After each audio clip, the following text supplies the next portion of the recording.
Another thing that I recognized early on, especially through the support of my parents, is no one can be me. No matter what I do, no matter what I create, no one can recreate that. They can try, but it will never be the same. Right. And so for me, art means being authentic and allowing yourself to bring the truth from your own self. All art is inspired.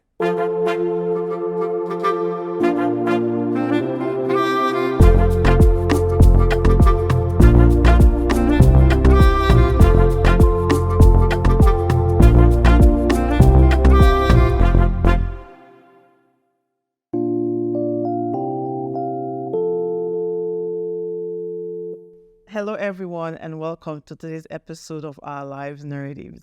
This platform gives everyday people the opportunity to share their stories and their experiences, and with the hope that it'll continue to inspire the world at large.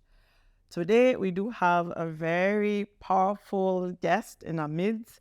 I'm so excited to get this conversation started. He's very, very intelligent. He believes in knowledge. He's award-winning poet laureate. He was Edmonton's poet laureate from 2017 to 2019. He's a multidisciplinary artist, community organizer, public speaker, and youth coordinator. He is dedicated to enabling and empowering diverse communities and the world at large. And he's no other than Ahmed Ali, and his stage name is Knowmadic. You are welcome to this podcast. Thank you so much for having me. It's a pleasure to be here. So Ahmed, I know when my husband and I, thought about starting this podcast, we sat down and we started listing people that we thought would bring value to this podcast.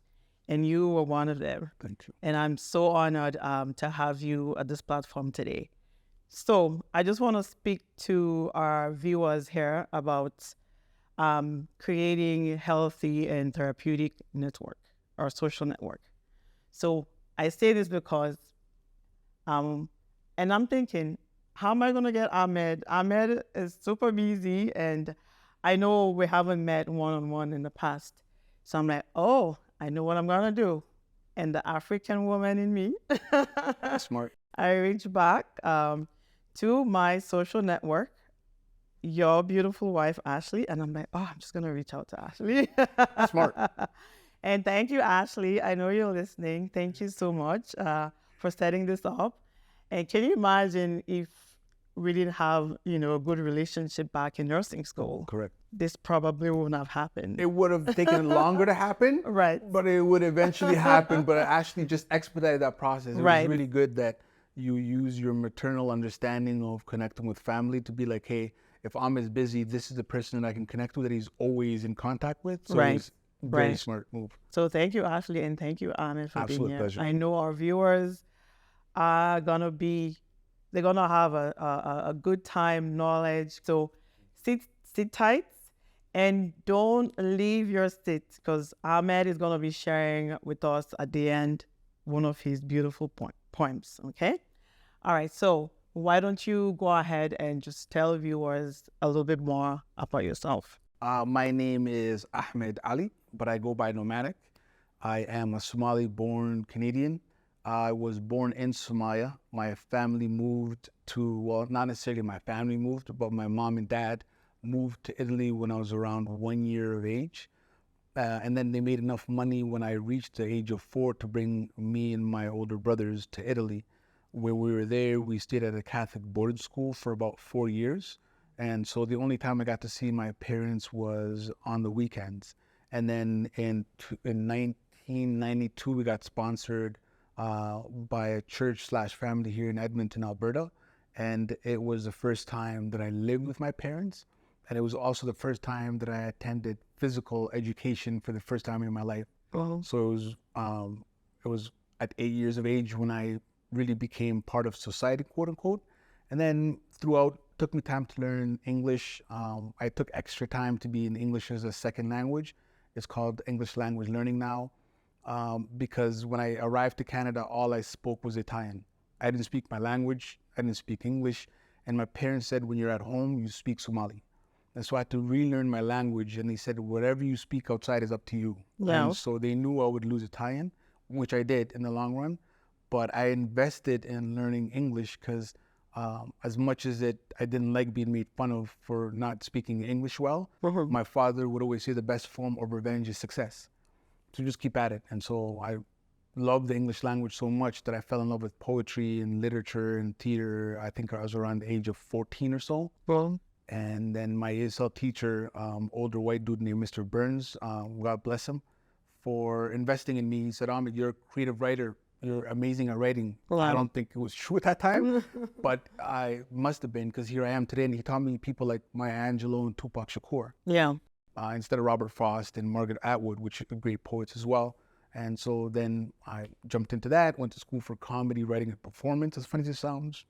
Finished some of that. Then went to school for political science and psychology, where I met my beautiful wife, where I fell in love with poetry. And ever since then, I've been doing poetry as a full-time with a multitude of things, though. So it's not just strictly performing, but it involves poetry at the root. Awesome. Thank you for sharing that. Absolutely. Okay, so, you went through training for comedy and performing. Correct. Writing and performance, yes. Writing and performance. And how did that prepare you to become, performing on stage, writing, and all of that? How did that prepare you for the real world? Knowledge is everywhere, and I make it a priority that I never feel like I lost out on something. There's always knowledge gained from it.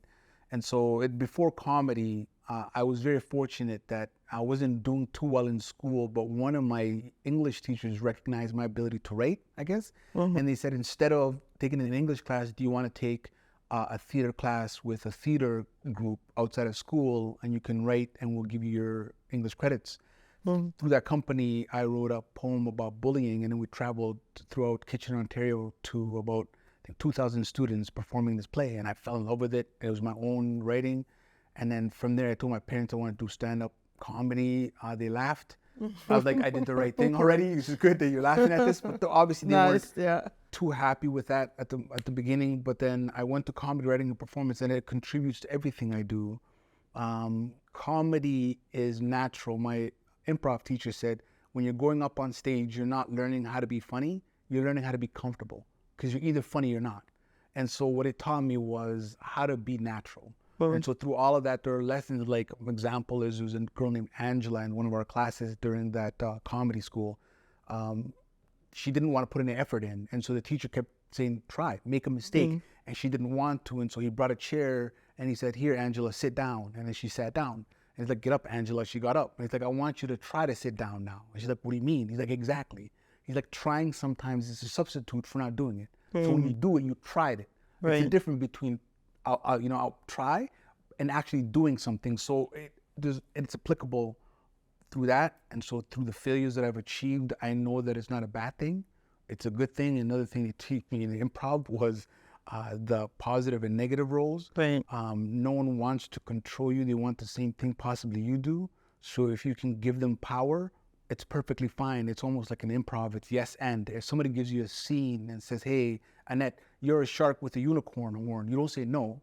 You say, yes, I'm a shark with a unicorn horn, but now I'm back to being Annette. So what you do, you say yes and. You don't stop their thought. You take it and you manifest it into something else. And that's what happens with my children.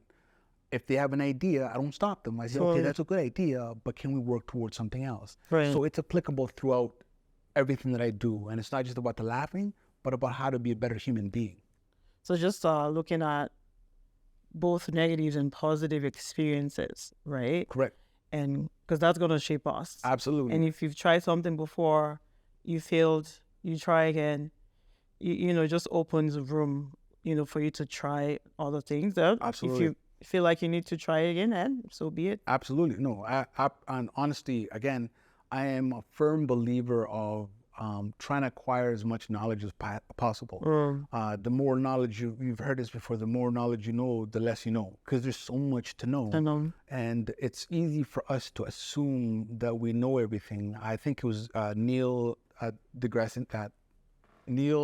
He's a physicist, Neil deGrasse Tyson, I believe. Neil Tyson.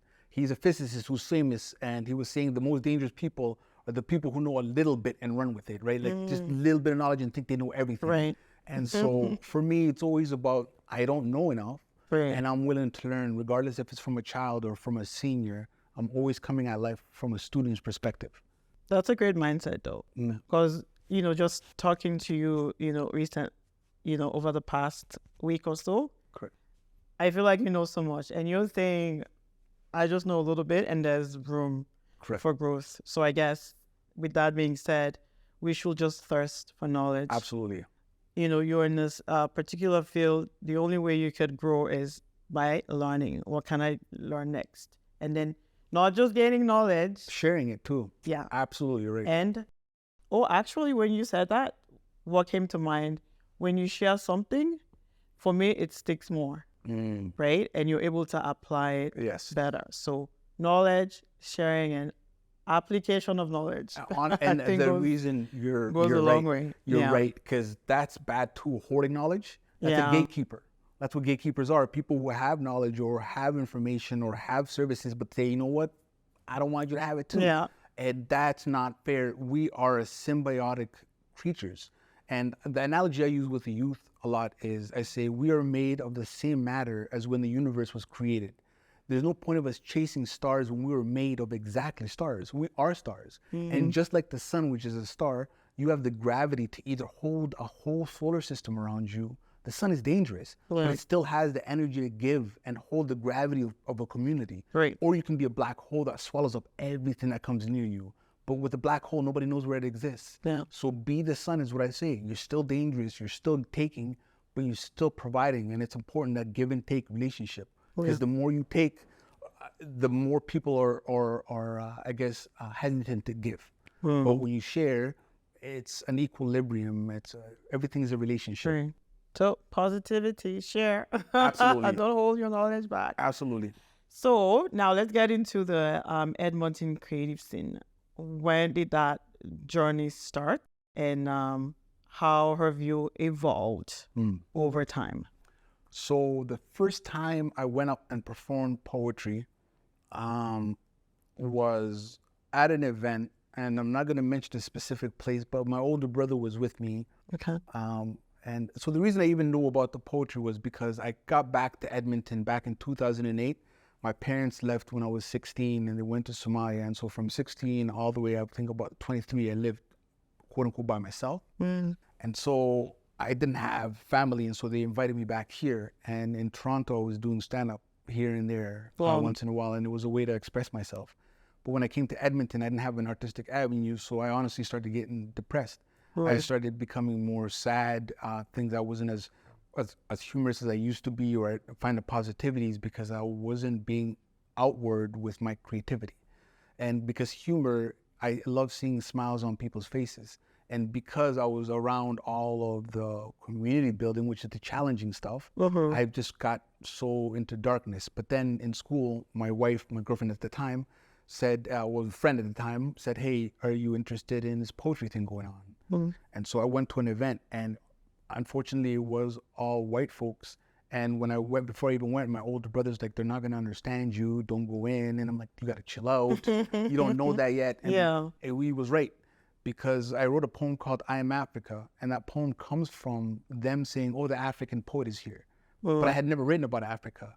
And so the fact they were already labeling me something, that's why I wrote the poem. I said, I'm not from Africa. I am Africa. So that's where it comes from. So I'm not calling you a bird poet. I'm not calling you a tree poet. Right. So it's not fair for you to label me. And that's the whole idea about us getting an avenue. After that, I didn't like that feeling of being othered, because a lot of them were scholarly and they looked at us as not academics. And so for me, I'm like, that makes no sense. How do we cross-pollinate and learn from each other if we're isolating each other into different pods because you're not published, or you're not a spoken word poet, or you're literary? It doesn't make sense. And so we said, how do we make that better? Thankfully, Titi Lopez Shanuga, who was at another poetry event that I went to, said, hey, Ahmed, that poem was all right, but I see who you are, and I'm doing this poetry thing. You want to come grow in this spot?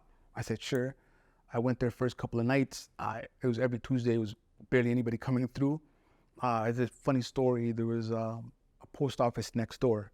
Okay. And every time somebody would walk by, I would be praying that they're coming to poetry, but they're just delivering mail. And I was like, oh, hell. But after a while, alhamdulillah, people started coming out regularly every Tuesday, about 40 plus people. Right. And we have about 10 to 15 poets who want to read.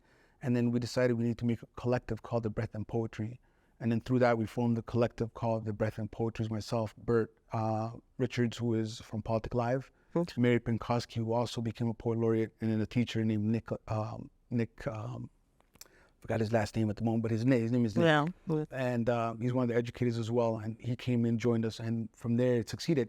The same people who at one point were calling me the African poet in the long run were welcoming because of the amount of people that were coming and participating at the poetry venue, from academics to street performers. It didn't matter, and it was cross-pollinating. So at our finals night, we were bringing out about 4,000 people to come watch a poetry show, which was unheard of. Yeah. And so it started out as just me wanting to be better, then seeing that there's an opportunity for me to get better, but also provide other people an opportunity to get better. I tell my children this all the time. It's okay to be selfish. There's two different types of selfish. Okay. There's a good selfish, which is I'm not going to throw this garbage on the floor because I want my children to have a good environment, so I'm going to put it in the garbage. The bad selfish is I'm throwing this garbage on the floor, I got no time. That, everybody fails on that one. But the other one, we all benefit. I'm not thinking about you, but you're still benefiting from it. That's okay. Just like when I was going up on stage, I was thinking of how do I become a better performer, but I also should make space for other people to become better performers. The intention was for me to grow, but I recognize that I need to create that space as well. So it may be selfish, but at the same time, I'm contributing to something, you know? Right. And so it started off as nothing, but then in the long run, here I am now as a full-time artist, as a father of two who makes his income off of art. And yeah, so it's been a blessing. That's good. That's a great story, but it didn't start great. No. Right? No, absolutely not. No, it's hard.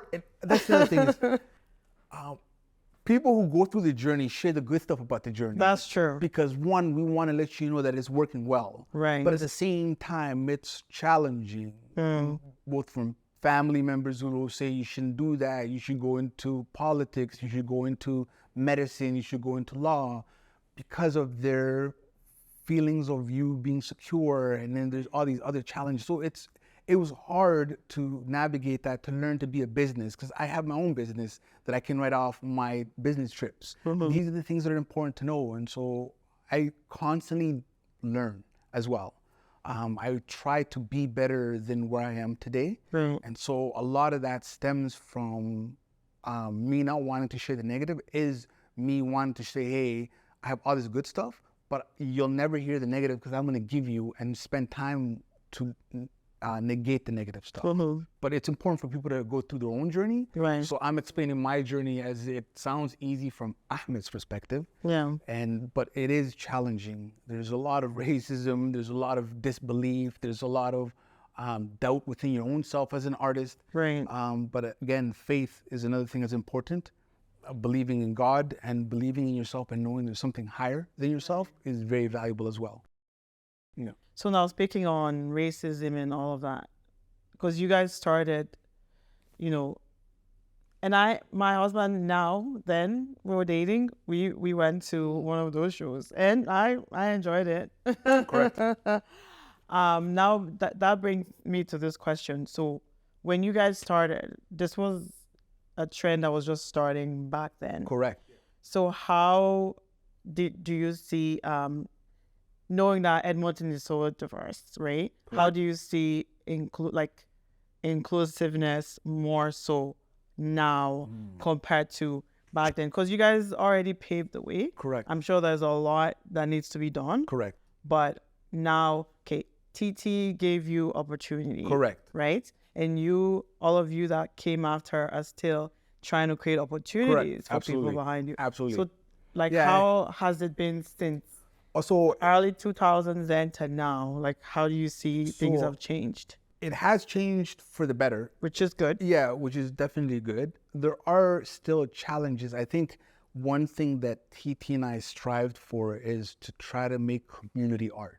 That it's not, we never, we barely got grants. and our focus wasn't getting grants. It was creating art. We didn't want to fall into the trap of creating art for money.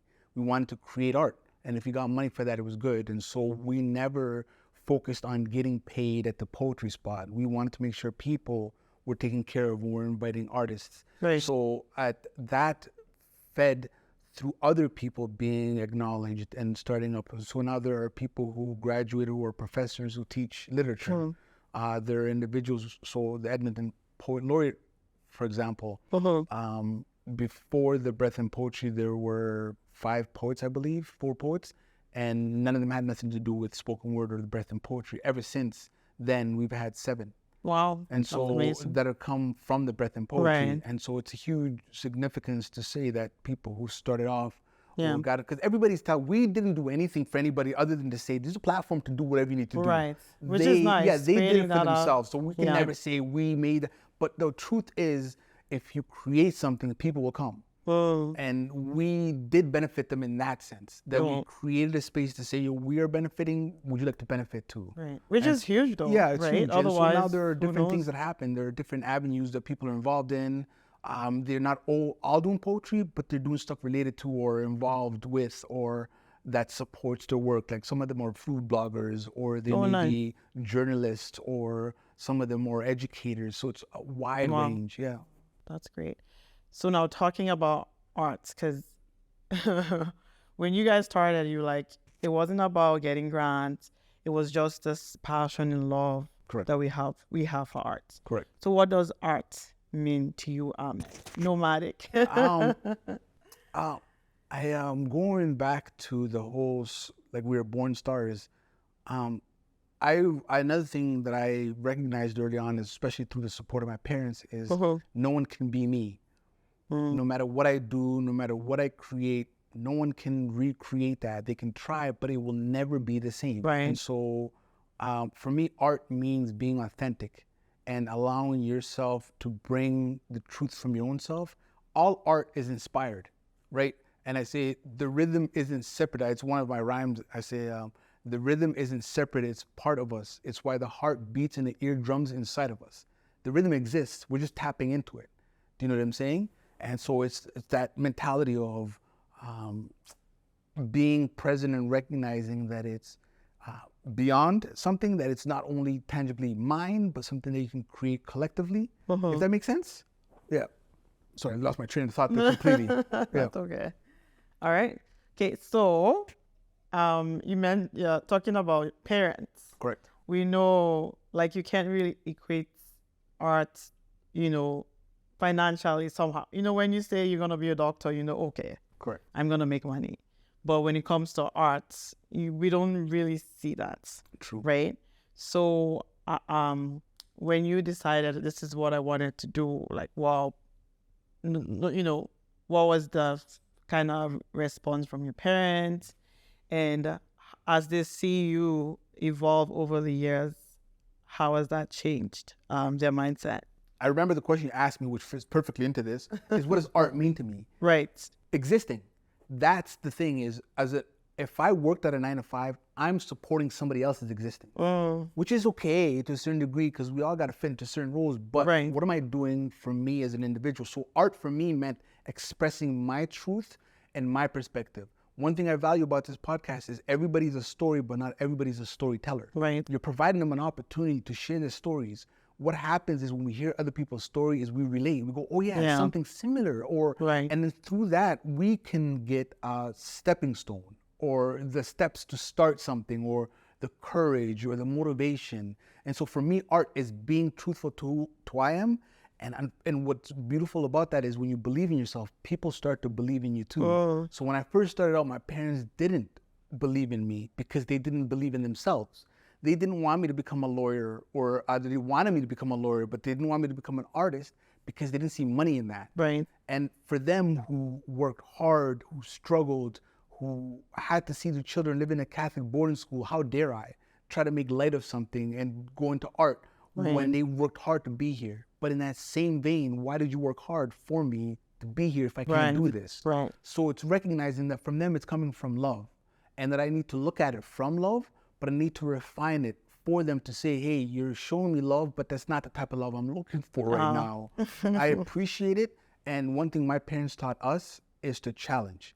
Is even if it was them, it was to challenge them in a healthy way. So I said, I don't know if I want to become a lawyer or a doctor. I'm not happy with that. I don't feel good about that. I make people laugh. That makes me feel good. And so my mom was like, no way. And I said, I'm sorry, but I'm going to do this because a parent's going to love a child regardless. True. And I'm doing something good here. I'm not, out of all the things that can be doing here, I promise you my parents would be happy if I was doing art. And so I said, with that mentality, I'm not living for them. I'm living to support them, and I'm living for me. And so I need to do this. And so I honestly just went head first and jumped in. And as I told you, at first people doubted me. I doubted myself because unfortunately, a 9 to 5, you get tangible outcomes. True. I helped somebody today. I completed the data set today. With art, you can't see it. It's not tangible, but you are. When you go to a gym and you work out, you literally feel it. With art, you are creative, you're writing exercise, but you'll never feel it.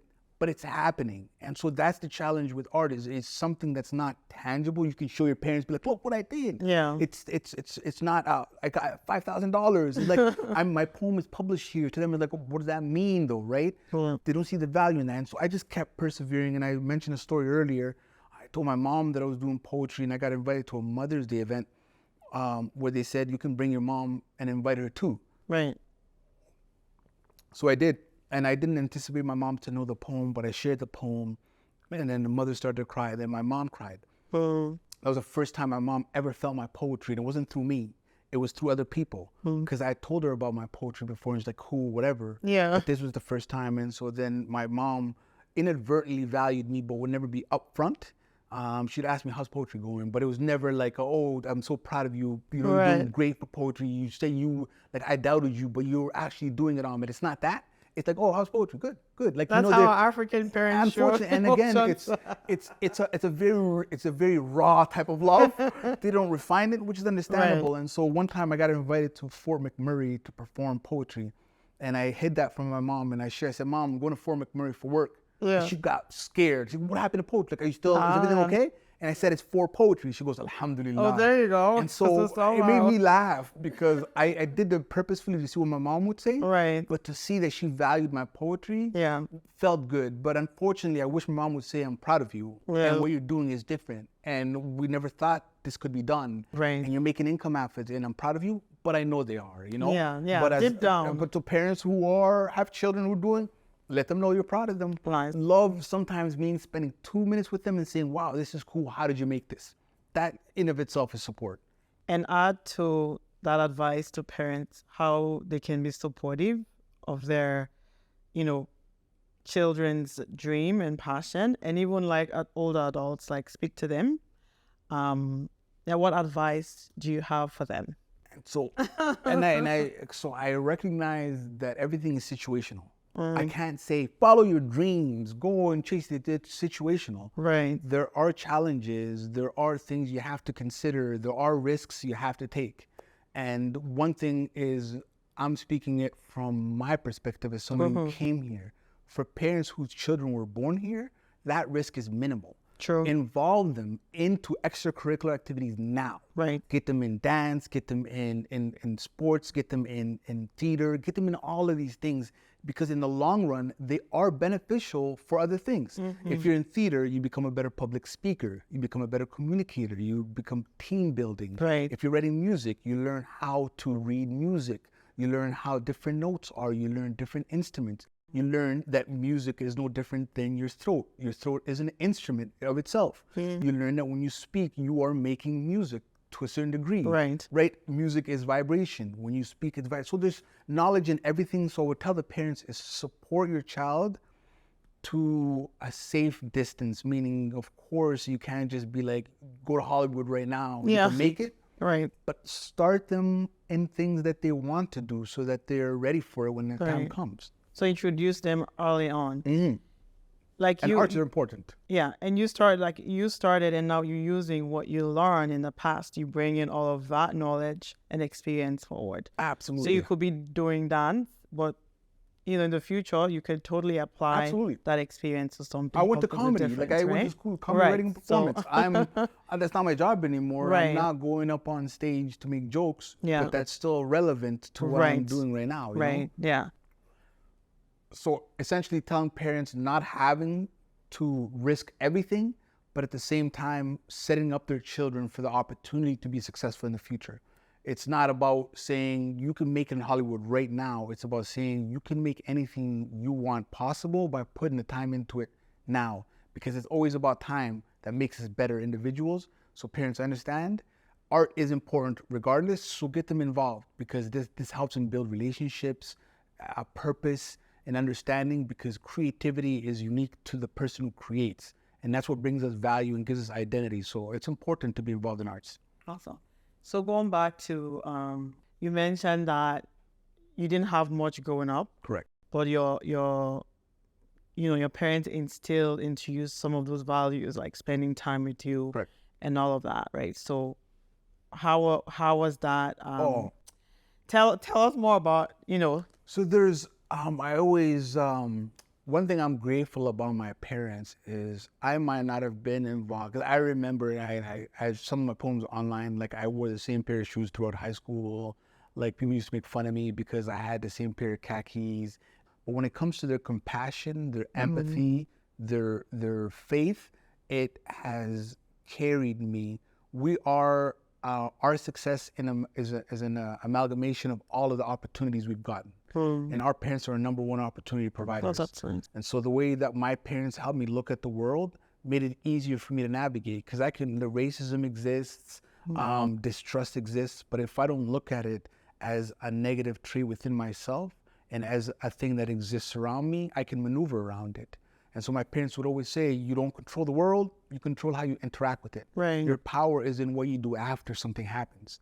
And so through that, I learned if I don't do a good poem here, now I can become a better poet later by working harder. Or I didn't get this opportunity, maybe later on. And it's not independent of being a better human being, because our parents are our first teachers.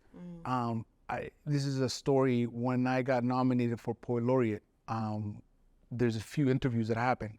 The first interview is a phone call, and then the second one is in person. Right. And so I didn't get it. I went in the process 3 times, and it's 2 years every time. And so the first time I got nominated, I did the process. I went and I did my thing, and one of the city councilors said, "Hey, Ahmed, will your religion hinder you being a Poet Laureate?" And I'm like, "What do you mean by that?" He's like, "Oh yeah, I know you're Muslim." I'm like, Right. "What does that matter?" And it felt weird, and I didn't get it.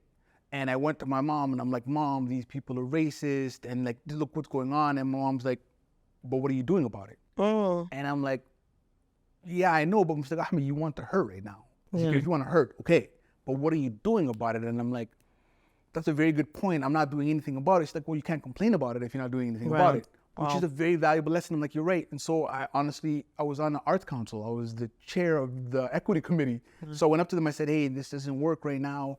And then I got nominated again. I went back a second time.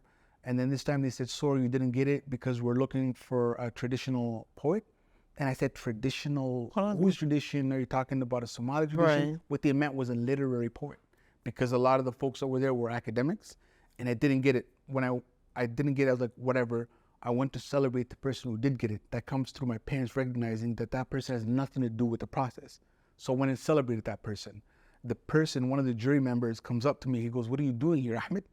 I said, "I'm here to celebrate the Poet Laureate." Oh, he goes, "By the way, great energy last time." He's like, "I just wanted to let you know, people in Africa and Arabia are bards. Maybe you're a bard, Ahmed, and not a Poet Laureate." And I looked at him, I'm like, and I'm thinking to myself, because not only did I not get it, not only did I work through my own emotions to be here right now, but you have the audacity to tell me that I shouldn't be a Poet Laureate? But again, going back to, this person didn't mean ill, but that was ill. Right. But I don't think he meant it, but it still hurts. And so I said to him, "Hey, I came here for the Poet Laureate." I walked away from him. I went up to my mom, like, "Mom, they are racist." I'm like, "This is what they said this time." And she's like, "Ahmed, what are you doing?" "No, I said I did something, Ahmed." She's like, "Well, you did the best you could now." Right. And then again, I got nominated again. And because of my mom saying, "Hey, it's okay. Sometimes blessings come when you don't get something, because it could be the removal of something negative that was going to happen to you. Well, And that's a valuable thing. So I went for it again. And then this time I got it. And Wow. it was the first time that the poet laureate position was getting paid $10,000 instead of $5,000 a year. And I was Look the at first. that. My mom said, "Give me my money right now." She said, "Give me my money right now." I That's said, right. "Mom," but the whole purpose of that is Wow. the sacrifice and the struggle through my Right. mom's teachings and the patience is what benefited me in the long run. You know? Wow. And so at first the money didn't come, or the fame or the fortune of what I was expecting, Yeah. but through her understanding of faith, I was able to persevere and still make it there. Thanks for sharing that, because, you know, we need to know all of the challenges and the struggles, Absolutely. right? Like, you're not Ahmed now. Oh, and yeah, because get every opportunity I jump into, I get it. No, it's right. absolutely But not like thanks, that. because I know there are a lot of people that might be struggling with that. So 3 times? Wow. Oh, yeah. Oh, and again, it's Emotionally, like, you have to go through the same process. That's if you amazing believe that in it, you and had I know, to. but it gets where if you believe in it and you Right. believe in yourself, Right. these people aren't. It's not in between you and them. It's Oh. between destiny and fate. Right. If it was meant for you, it's meant for you. That's So right. try. You know. So if you have faith, hold on to your faith. Absolutely. It's important. Like, I can attest to that. And parents, keep encouraging. Ahmed's parents, you know, have been quite instrumental in his entire journey. Absolutely. They didn't have financial, you know, things to give him. Well, they did somehow, but you know what I mean? Yeah, no, I absolutely wouldn't have the big. But that time that they spent, that just building, you know, basically listening to you and sharing, because our parents, they're like wise people, right? Yeah, They've been absolutely. through so much. Absolutely. So sharing those experiences and encouraging, you know, your children to build that resilience, right? Because you never know what they're up against. So parents, keep doing what you're doing, and thanks to your parents for, Actually, I'm grateful for them. you know, because they raised you well, and you are benefiting a lot of people. Thank you. Your poems, I know, are being taught here in Canada, Yes, and they are. yeah, so Yes. that's amazing. I know, honestly, right? yeah. And another cool story that happened actually is Okay. my daughter, who's at that time was in first grade. I was invited to her school to teach because she goes to Dr. Donald Massey. It's from kindergarten all the way to grade 9. Okay. And so they invited me to teach poetry to the grades 6, 7, 8, and 9s Yeah. for 3 weeks. And then that same poem now is being put up on her school. Wow. And so my daughter is going to attend the same school that her father worked with students to create a poem. That's amazing. And so to me, that's my parents instilling that faith in me passing it forward to my child, you know? And thank you for believing in yourself. Absolutely. Because that Absolutely. goes a long way as well. Absolutely. That's awesome. Yeah. So, talking about creativity, which is something that you see in art. So now, this is Ahmed, a poet involved with community work, and now you're currently developing a program, right? Like an application. Correct. Can you tell us about that? Because I see art, Yeah. and then I see computer programming, but again, you're big on knowledge. So walk us through that. Absolutely.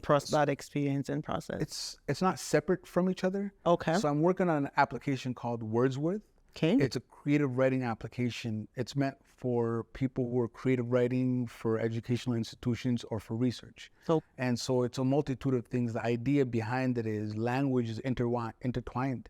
So there's collocations, and so there are similes, there are part of speech. And so this program, essentially what it will do is, say, for example, you wanted to find a sentiment or with a feeling of the words of a poem, you can put it in and it will provide you the sentiment. It'll tell you this is positive or this is negative. And even if you want it to the word level, or you can create a poem based on the part of speech and a rhyme, because every word has been put into it's called alphabet, which is like a representation of the sound of the word. And so now you have a bunch of words based on how they sound. And so you can easily tell the program, I'm looking for words that have this ending. And it has all of these endings. And so if you want to rhyme, it can help you with that. It also has the idea to learn your poem and recreate your poem in your style. And so it's cool. Artificial intelligence has made it so much easier to do these things.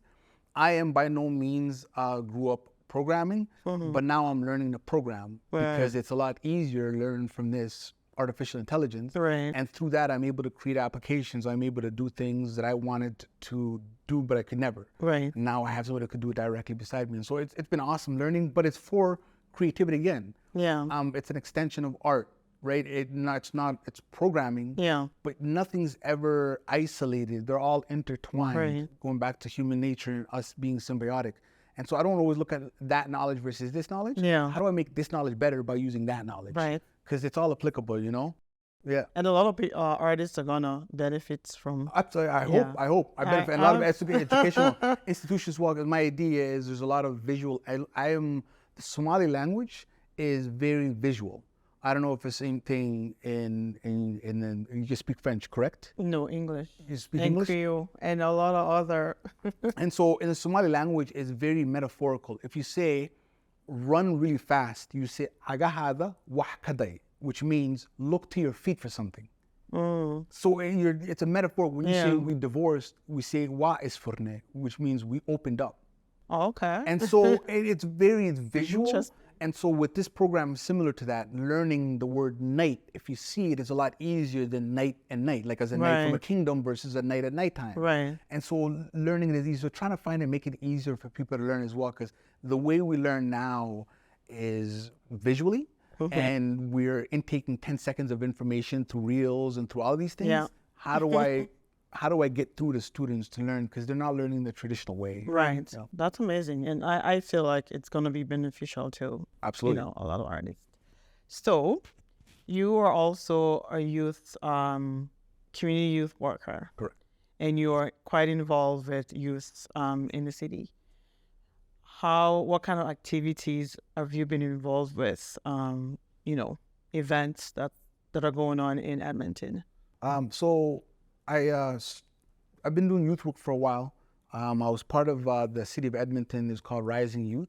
Okay. It was an initiative that was created through the city because there was a lot of Somali youth that were ending up either in Somalia as extremists or they were getting in crime here. And they were thinking about how do we create a program to invite them in. So I started off with that essentially within the city. But through that, I was also doing poetry teachings and teaching youth poetry. It's always the foundation, the root is always poetry, but it is always an intention outside of it. It's about motivation, life skills, understanding. When I write poetry, an example is I'm not telling them to write poetry, I'm helping them learn how to express themselves. The most challenging thing is we don't know how to tell how we feel. Right. And because of that, we act on stuff. And so I'm telling them, if you feel a certain way, you can orate that by saying the same thing in less. So I use wordplay as an example for them, just to make them understand. I say, chicken dudes get barbecued. If you want to meet up, know your life's at stake. And if your friends have beef, they can get their stew. Right. So I'm using wordplay, but I'm talking about braggadocious stuff. And so I'm trying to explain to them, knowledge isn't separate. It's how you apply it and also to value that. And so I went into correctional facilities in Drumheller and in Wales to work with students, again, to remind them of their unique identity. Because a lot of people will fall into these acts of crime, Black identity, and they want to belong. Same thing with extremists. And so my thing is provide them an opportunity to build identity, because I say our identity is like a compass. And until we calibrate ourselves, we're going to be lost. People are going to tell us who we are, where we should go. But we need to find out who we are to see where our path is. And so to me, it's always about working with them to find their identity, whether it's through basketball or through poetry. It's just trying to tell them to be better human beings. Right. Yeah. So you're basically speaking their own language, right? Absolutely. That's how it's easy to convey knowledge that way, I find. So that's... Without yelling, because often they go into a space and they're in trouble for something, or they're being lectured with art or basketball, there's a medium. Right. This is what we're doing right now. It's not about you being bad or you being good. Yeah. We're working on this right now. And it's something that they enjoy and they're learning during that process. And I work hard to try to tell them, there's an exercise that I do. I ask them to give me 5 words, any 5 words, and they do. And I say, use those 5 words to write anything. 99.9% of the time, they write totally different. Why? Because we are different beings. We think differently. I tell them you have the same space, the same instructor, the same guidelines, but you wrote differently. Why? Because you are unique.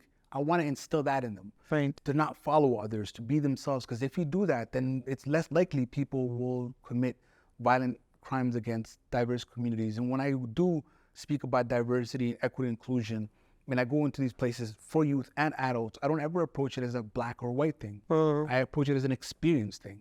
We have different experiences based on these things. Right. And that's what I want to bring to the table. And these things are important because you'll never be able to go from Somalia to Italy to Canada like I did, just like I'll never be able to have a Canadian understanding of what it is to be here. Yeah. And I should value and respect that. Our differences are our differences, but what makes us stronger is our common understanding. Yeah. You know? That's right. Yeah. Amazing.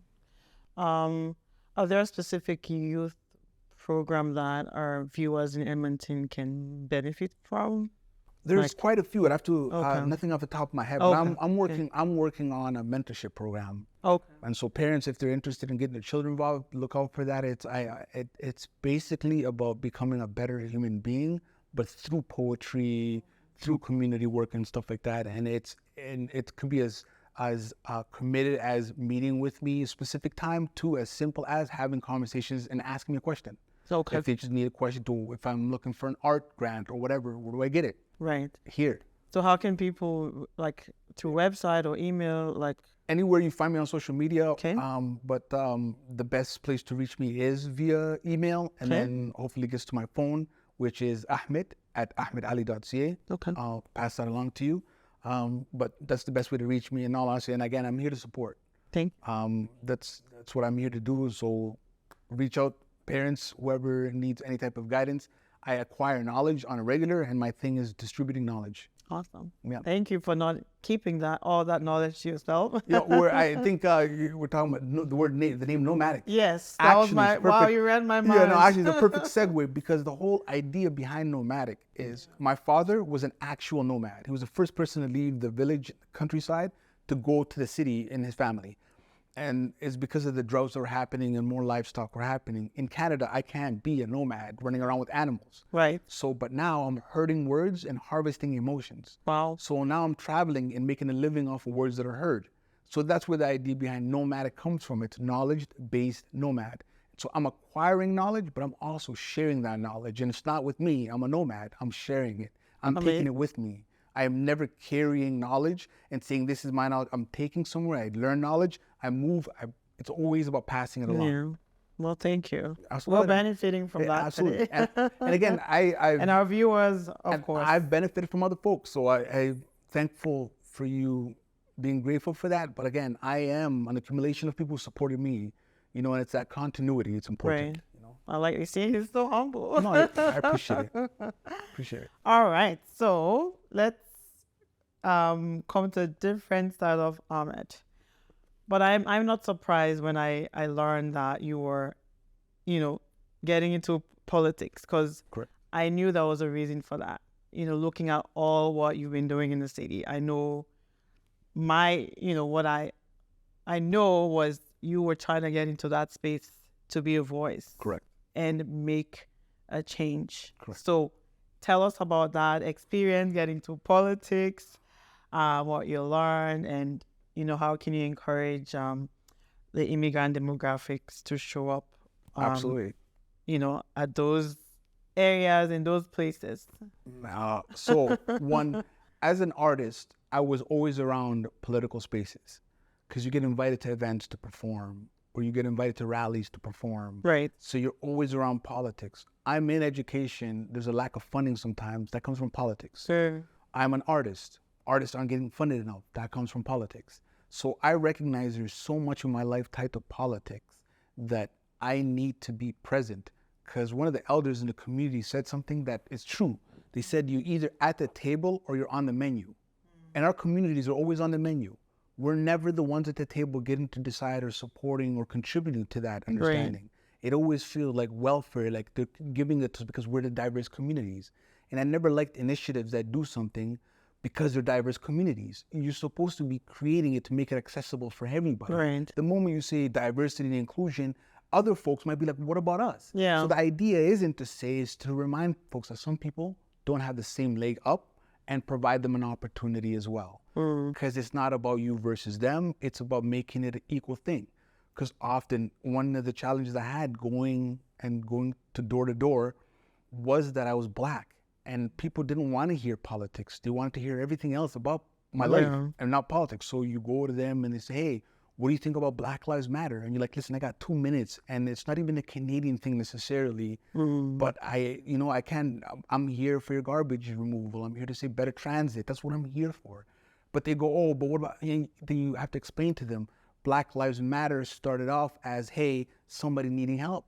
You have to, because it's hard to understand if you're not from that experience. So when I explain it to them or people from not the diverse communities, like, if you got your eye hit right now, if I punch your eye right now and your mom comes and goes, oh my God, my son's eye. And then my brother goes, my eye too, when his eye isn't injured, is that appropriate? No, the worry here is an eye. It's not to say that your eye is not important. It's that there's an injury, and that injury matters. Yeah. And so reshaping how but I don't have 20 minutes to tell them that. So I got to go to the next store, and they ask me, oh, you're Muslim? Our neighbor is Muslim. And I go, how do you know that? Well, we've been stalking them? Like, what the fuck?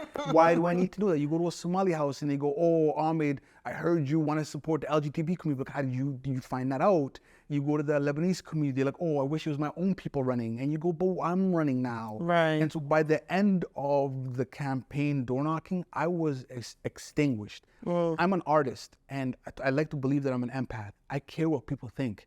And as an artist, I don't have to care what you think, because I'm creating art for myself. And I'm doing it in a pure way. And if you benefit from it, good. With politics, totally opposite. You have to care what people think. And if you don't care, then you're not going to get supported, and people put stipulations on you. And so we need more folks to run, because then we wouldn't have these gatekeepers and these barriers. And so the reason I ran was to say, hey, if I as an artist can do this, anyone else can. Please do this. I was going to share this earlier, but there's a thing that I do. So try this out really quickly with me if you can. I want you to lift this up. I'm going to give you a moment, okay? You ready? Go like this. I want you to take this and put it underneath your chin. How many of you actually put it underneath your chin? Did you put it on your cheek? Unfortunately, as human beings, we see what we do. And that was my perspective. If I didn't do something about it, who will? And it is not who I am, but I know that I need to take those steps in order to benefit. We were chatting, and I was mentioning to you the story about the CBC story. The reason why I ran is because I don't want to be a politician, but sometimes you have to step into roles to benefit everybody. Meaning, so I went to CBC one time. I got invited to speak to Mark for CBC in the morning, breakfast time. When I got invited, the person that let me into the door wasn't Mark. The person that signed me in wasn't Mark. The person on the phones taking calls wasn't Mark. The person who walked me into Mark, sat me down, put the headphones on wasn't Mark. So there's so many people making Mark sound good, but all we hear is Mark. And so it's to say that sometimes we need to be the person who lets the person in the door. We need to be the people on the phone. We can't always be the people on the microphone. And I recognize that I can't be, and I know that I shouldn't be. There's a philosophy. I say, should I be the one speaking? Should I be the one speaking now? Or should I be the one speaking, period? If I don't fit those three things, it's what is it? Should I be speaking? Should I be the one speaking? Should I be the one speaking now? If I don't meet those, I'm not speaking. Because if there's a woman event and there's a woman poet, yo, come here, please. Unless she says, are you interested in this? Because we have roles. And if we understand that, then we grow collectively. But we can't always try to get the same piece of the pie, quote unquote, right? And that's why it's important we get more folks involved in politics, because that's where our money is going. We are paying every single time for these people to represent us. And if we're not holding them accountable, then when we don't get our garbages picked up on time, or if it's not daily, or if it's not a good amount of time, or if your streets are crumbling, or if the sidewalks aren't built properly, or if the transit is being taken away, these are things that are valid things. And just because you're comfortable, it doesn't mean other people aren't or are. So you need to think that I have a transportation right now. Somebody might rely on transit. And just because I don't need it doesn't mean I should be okay with it being removed. So it's important for me, that perspective. I need to get somewhere, and I know I need to get somewhere by helping other folks. That's amazing. So you hear Ahmed, get into those spaces. Please. That's the only way we can be represented. That's the only way, our voices can be heard. Absolutely. And that's how they can understand. Absolutely. Money is good. Money is good in politics, but people are everything. Connections. It's People not just back where we're honest to from. goodness, I'm in not the I'm not Western joking. world. Yeah. It's about people. The more people you have supporting you in terms of door knocking or in terms of voting, it doesn't matter about money. Money helps because then you Yeah. get more people. Right. But I promise you, considering that Edmonton is one of the most diverse cities in Alberta and it's one of the most diverse cities in Canada and it's growing fast. Yeah. Edmonton, I don't know, I should share this, but Edmonton has been around over 100 years. But in those 100 years, we've never had a person who was from the African or Black or Muslim at City Council. Wow. 100 years. And you know how long we've been here? Lebanese have been here for 100 plus years. You know, the Al Rashid Mosque is one of the first mosques built in North America. For weird, I think Delaware was the first one. That sounds weird, but just by a couple of weeks or so. But Edmonton had the first mosque in Canada. And so we've been here for a long time. But Edmonton also had the KKK. They were the only place in Canada that allowed them to become a nonprofit was Edmonton. And so there's both positive and negative histories. And so my perspective is we need people at the table to bring all these different perspectives. That's right. You hear that? Get to work. Absolutely. Don't be scared. We have people like Ahmed, and I'm sure there's a lot of people that are showing up. Absolutely. Support, the support every time you system, do, you're paving the way for somebody and all else. the knowledge that I've acquired, everything that I've learned, I'm more than willing to distribute it. And it goes a long way for kids too. Because when they see somebody that looks like them, you're like, oh, if Ahmed can do it, it kind of inspires and motivates. That right? thing, it is absolutely true. It is try that at home. Try that with your people. There are, It's what we do more than what we say. Right? I don't often get the reciprocation back for the work that I do because I perform and I'm out, right? Yeah. But there's been times where somebody be like, yo, Ahmed, you don't remember me, but you changed my life. And I'm like, wow. what are you talking about? Like, well, I was doing this, but then I went into journalism and it changed my life. Or Ahmed, remember that one time you said that one thing? That was what made me go back to my parents or whatever it was. And I'm just like, but you don't often see this. So you don't know what it is you're necessarily doing with that work or whatever. But it's important that we, share and we give. Yeah. That's why art is important. That's why it's important to get involved in politics because it supports those in our communities who need the funding to do these things, Well, and talking about, playing your own part, right? There's a Bible scripture verse or passage that talks about the body, entire body, right? There's different parts. Mm-hmm. If the whole body was an eye, what's going to happen? How can we eat? How can we walk? So just, figure out how you can contribute to your society, to your family, wherever you are, and stick to that role. Yeah. There's somebody that will have to see. There's somebody that, can hear. And learn from each other as well, right? Like right. At the same time, for those who can see, who are better than you at that role, right? How do you support that seeing, right? You know what I mean? Build those together, things. We can absolutely. If somebody has a difficulty being the eye, somebody can step in and be that eye for that moment instead of constantly everybody wanting to be the brain or whatever it is. It's sharing and distributing because common growth. The first paycheck I ever got in art, my mom said we're sending it back to Somalia. And I'm like, Mom, that sounds ridiculous, that's Mom. African stuff. No, but my mom, and then that's where the whole, the story behind Michael Jean, I got invited to this thing where I was volunteering, and then in the long run, I made that double. And so the whole idea is, I'm not saying give your money away, but caring and giving always gives back. So, and I say this to people, and I want to share this with folks as well. We don't see microwaves. We don't see infrared. We don't see radio waves, but they exist. That's the same thing for kindness, empathy, anger, hurt, hate. These things exist on a wavelength. And even though we don't see them, we feel them. So, because if I make fun of you right now, that's the vibration that's going in. Right. So it's important that we always emit that true nature of who we are and that positivity, because kindness is a wavelength. And when you're giving, it is literally impacting. Right now, if I take a little stone and I throw it into a lake, it's going to make a little ripple. But I promise you that ripple still affected the other side. Right. Just because it doesn't matter. If you throw a big stone, you'll see the ripple, but the same little stone makes a significant movement. You just can't see it. Right. So it's important to recognize that as well. So our actions, whether big or small. Oh, make a difference. Yeah. So do the positive thing. So let's be mindful. Yeah, be kind. So, Kate, you're an artist. Yes. But again, you're a father to 2 beautiful girls. And a husband to my former classmate, Ashley. So how have your family been supportive over the years? And how do you find time to juggle being all of these roles, including running a business? So I had to sacrifice some stuff. I sacrifice art willingly for my children.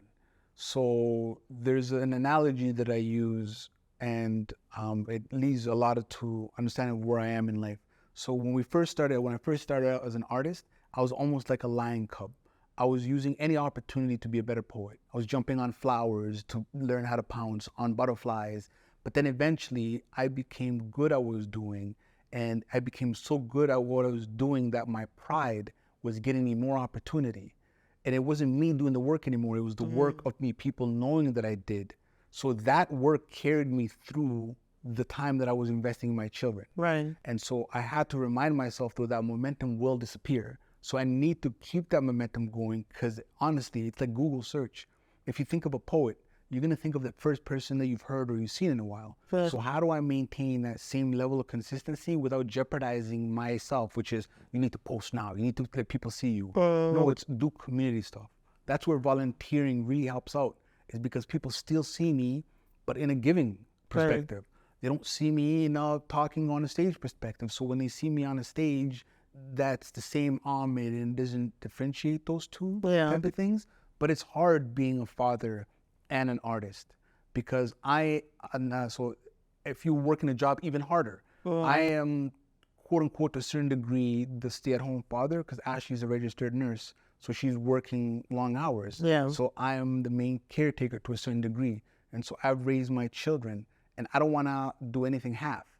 I want to make sure I invest in my children. So at home, I'm washing the dishes, I'm bathing them. I'm not cooking. I'm not gonna lie, right? That's but work. but I'm cleaning. Like, I'm making sure I clean the bathtubs, making sure that I'm showing them that it doesn't matter who you are. Everybody in this home has a role. It doesn't matter whether you're a male or not.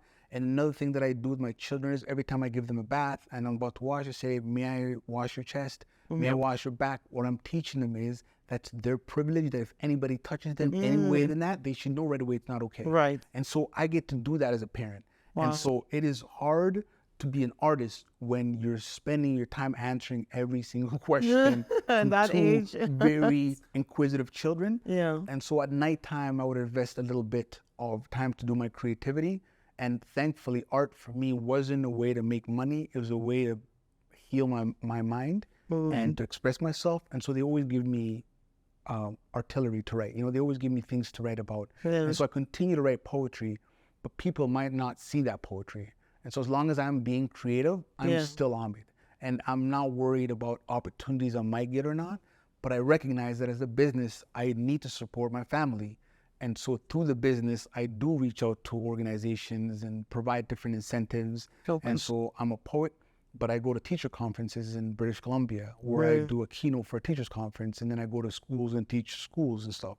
I work with the government and do different things. And so in short, it is challenging, it's hard, but I'm grateful that I get to do it, because I'm building me and my children. I know what I'm working towards, but it isn't easy being a father of a business and an artist. You sometimes do have to take a major and a minor, and one of those courses might have to disappear. So for the last little while, I invested in my children, and I'm grateful for who they've become. But now they're in school full time.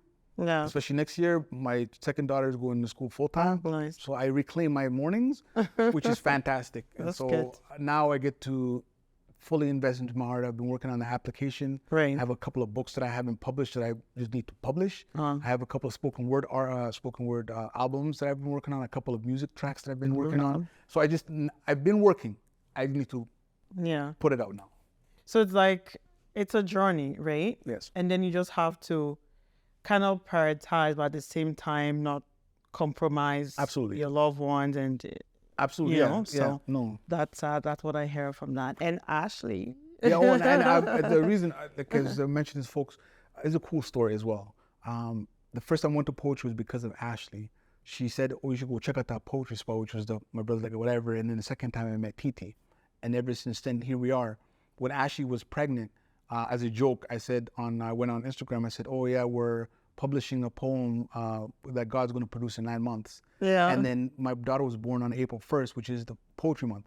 So she was born on the first day of poetry. And so Wow. even as a joke, my whole life has been around poetry, and Ash has been integral in that as well, you know. Oh, that's So, yeah. nice. Thank you. Yeah, absolutely. Thank you, Thank Ashley. you. Was To those supporting your family man. members who Yeah. support their artists, Yes. because we need structure. Artists, we need to find, we don't have benefits, right? We don't get these things. These were structured careers come in, and it's important to have that. So in your partner, your husband, your wife, whomever may not be bringing in all that money, but they are making that change, and it's important you support them. We are our success, and our success comes from those around us who believe in us. That's Yeah. what it is. So if there's somebody around you that needs to hear and that you haven't told them recently, tell them that they're doing good. It's important. MJ, you're doing good.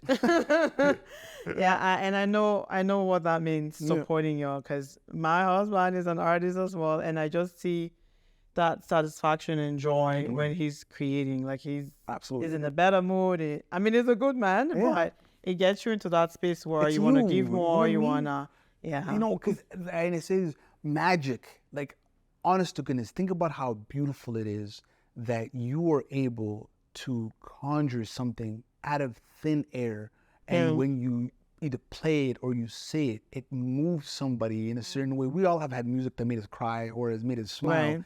Think about that person isn't here beside us, but the vibration of that music vibrates in our ears and somehow turns chemicals around and then makes us feel something. Right. That's magic. That is. That's genuine magic. And so if you're a magician, you feel good, right? Like you are creating, creating. This is the closest we can come to the creator, is using his rhythm, is using what he gave us to create, right? Right.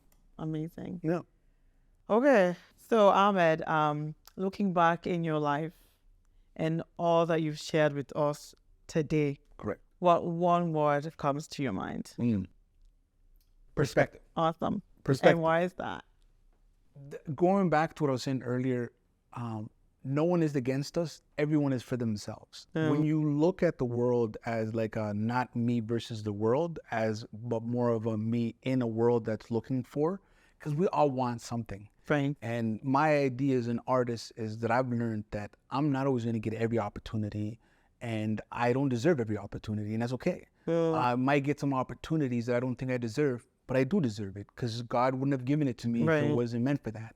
And so perspective means being okay with what's there right now and trying to find the value within that, because things are going to happen regardless. It's what do you take from that? My parents used to say growing up, you're wasting your time playing video games. No, because I learned physics. I learned communications. I learned team building. So the perspective in that is I didn't lose anything. I actually gained a lot. So it all matters on how you look at it. One story, I'll shorten it down, as I remember when I used to live in Ontario, there was a community that we lived in, and we were separated by a graveyard. In order to get to the basketball court, you needed to go through the graveyard, because it was like a 20-minute walk. But if you wanted to get to the basketball court the other way, it was like a 45-minute to an hour. So we always went through his graveyard. My dad said, come home at 10.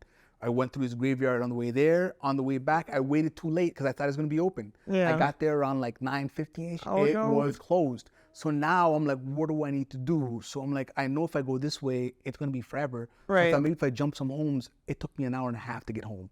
When I knocked my door, my dad's like, where were you? I said, Dad, I'm sorry, I got lost. And he said, no, you didn't.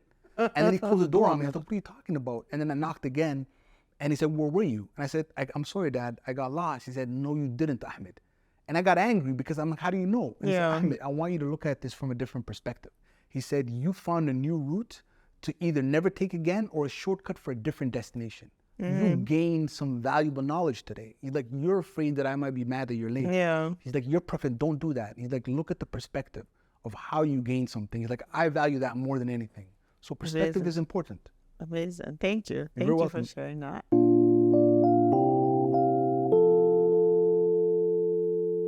So Ahmed, what advice do you have to our viewers out there? What I have to say is, things are hard for a lot of people.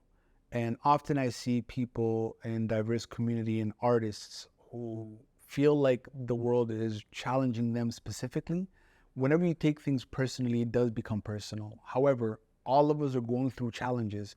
if you look at it as this specific moment is challenging and it's an opportunity for me to grow, it's still the same experience, but now you're looking for value within that experience. What I'm saying again is going back to earlier about the perspective thing, is if you fall into the victim mentality, you'll start to believe that.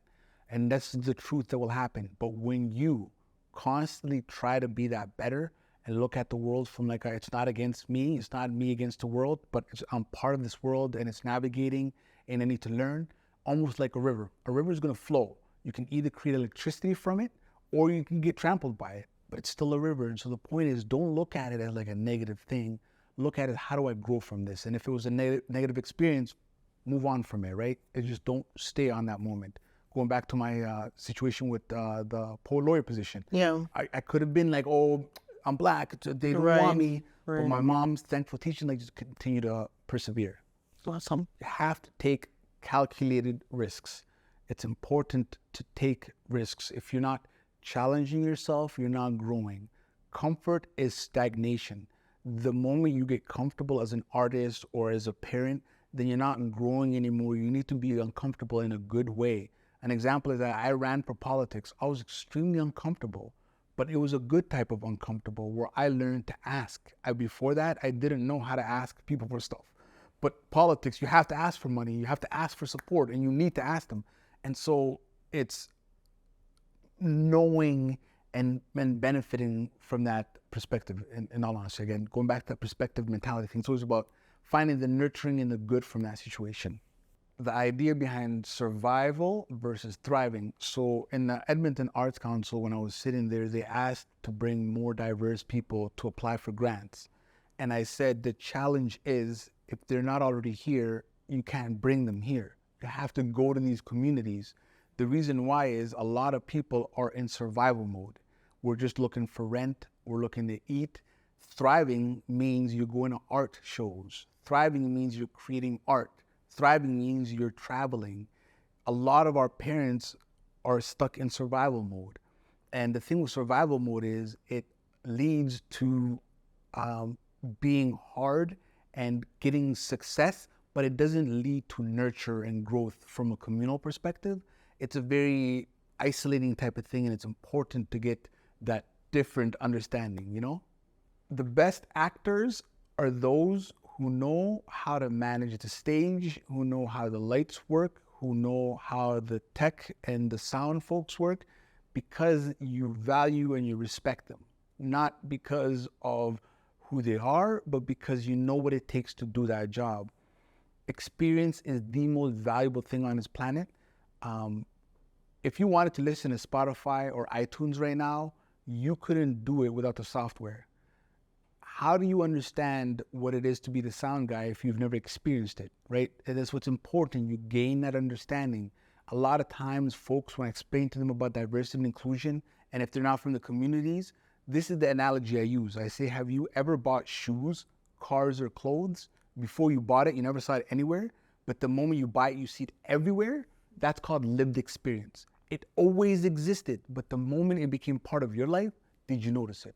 So what I'm saying is that's, again, going back to perspective. It's always about how you look at the world, and knowledge is neither good nor bad. It's the application of knowledge that's either good or bad. And so going to the victim mentality, when you act like a victim, you refuse good knowledge coming your way, the value and the lessons of that mistake or the failure.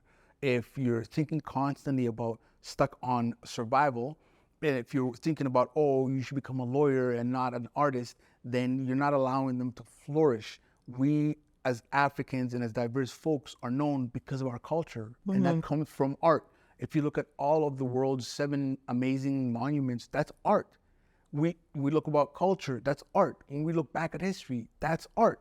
And so it's important we have these perspectives that you don't think of, oh, it's hard on me, I'm never gonna make it, and I shouldn't try. Take that risk, a calculated risk, invest in somebody or something and work towards that. It's again about that perspective. And you only make it out that way is if you value yourself, recognize that no one else is like you, and recognize that anything you do may fail, but no one else can recreate that. It changes how you navigate because no one is going to be against you anymore. If somebody says something, oh, they're having a bad day today. Yeah. It's not personal. Oh, that poem wasn't good. I'm sorry you felt that way. Because I don't know what you're going through today. So there's a lot of things. So I'm going to assume it's one of those things versus, oh, why my poems are no, I'm not going to perform anymore. I've had a lot of opportunities to not succeed. But I've did everything possible to fight those to succeed. And it's important that you value yourself by not allowing yourself to feel like a victim, by saying that I'm not going to get everything, that you aren't the best at everything, and it's okay to be mediocre at specific things. But the thing is, live your true self. Be who you are, because no one will ever be you. And no matter what you do, nobody can ever recreate that. And so work towards those things. And instead of investing in surviving, invest slowly towards thriving. Make your art or whatever you do part of and that comes by taking a risk. If you are a musician and you're right now in a community, but you're doing things that aren't music, involve it into your work in your school. Say you're a nurse and you enjoy creative writing. Create shirts that are funny for nurses to wear. There's avenues for these things, but it's perspective. Don't look at it as a full stop. Find ways to grow from that. The knowledge is there, the opportunities are there, just as much as the challenges are, and we are the ones that control that. Our brain is a supercomputer. The moment you put a program or software in it, that's how it's going to operate.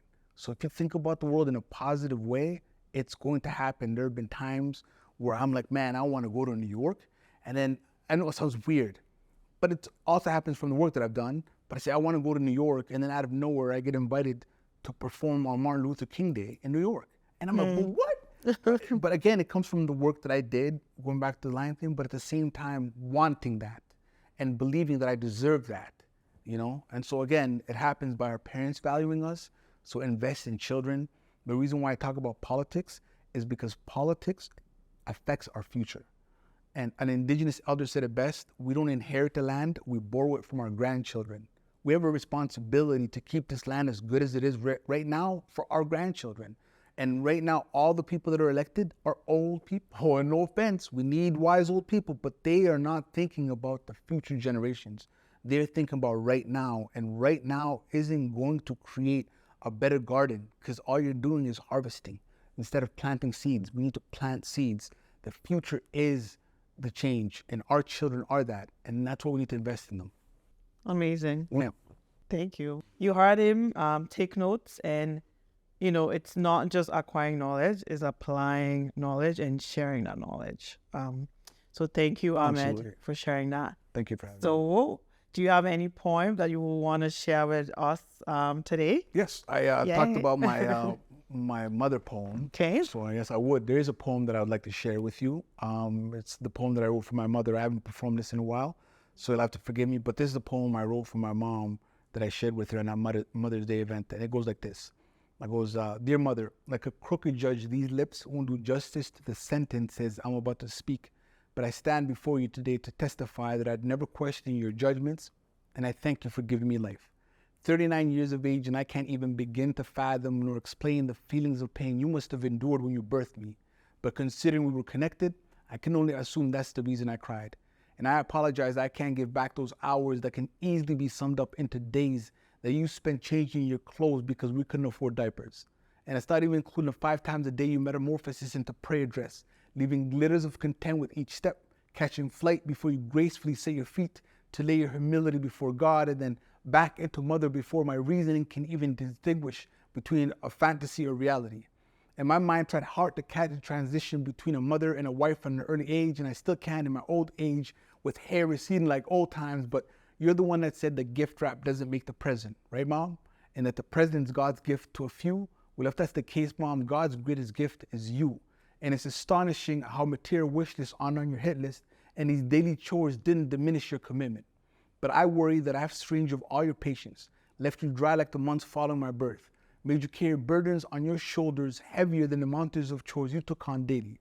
Humbled like the Nile, you reject the notion, but can't deny the evidence of the rivers across your face that you said that once carried so much joy that you couldn't accommodate your smile, and that hesitation in your step. You call that an intricate yet necessary dance between a mother and a child, easy to learn but hard to forget. And I just wish that God gave me the gift to see your thoughts into perfect colors so I can paint the perfect picture of what you always wanted me to be. but we both know I'm not a visual artist, so accept these words in their place. And Mom, I will never place you in a senior's home because I've seen your smile and that's my home. And my kids will learn everything you have taught me and use your teachings as a map. But if they ever need a point of reference, they can come to you, Mom, because you always have been and you will always be my legend.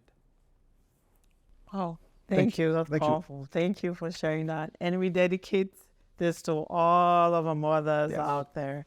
Thank you so much. Thank you. Thank you for all the knowledge, all the awareness that you brought to this platform today. And I'm sure our viewers out there are going to benefit from this. So thank you all for joining us today in this episode of Our Lives Narratives. Remember, I will continue to bring the stories of everyday people so that way we can continue to impact the world at large. Ahmed is doing a phenomenal job, not just in Edmonton, but across the world. So, you know, be a part of a community. Make sure you watch through all this entire episode so you can learn all those little nuggets that Ahmed has shared with us today. And actually, before we go off, I want to say thank to you. Okay. Thank you and MJ so much because you are not only providing people an opportunity to share their stories, but you're also providing people an opportunity to hear these stories that they can relate to. Right. I know that when I heard other folks, like we're talking about the thing earlier, when you see and you hear, you're like, wait a second, it changed that. So thank you. I've always believed that not everyone's a storyteller, but everyone has a story. And we need to learn and share that story because it can help somebody. So thank you guys for doing this. And it's been a pleasure. Welcome. So you didn't really share how people can follow you. Yes. Can you share that with our viewers? Yes. They can follow me. I'll be honest, I'm not on social media that often as I should be. Because again, I invest a lot more in my day-to-day and my physical. So sometimes I have a challenge like, oh, I need to post something. But I do post stuff. But it's Knowmadic, which is spelled with a Knowmadic, which is going to be the same way that the name is spelled here on the title. My Ahmed Ali Knowmadic. You just put the Knowmadic in there, you'll find it. Awesome. Thank you. And if they still wanted to reach me via email, which is quick, is Ahmed, which is AHMED at AHMEDALI.ca, which is Ahmed at ahmedali.ca. So Ahmed, why don't you say goodbye to our viewers? Have a good time. Thank you so much for checking out this episode and for supporting. It's important because you're here listening in. I always say words are as valuable as the one that gives them meaning. So thank you for giving meaning to this episode. And thank you again. Awesome. Thank you. Don't forget to check out all of our other episodes and continue to follow us on all social media platforms at Medan Productions. Until we meet again, next episode, as I always say, it's our lives and our stories. You have a good evening. Bye-bye.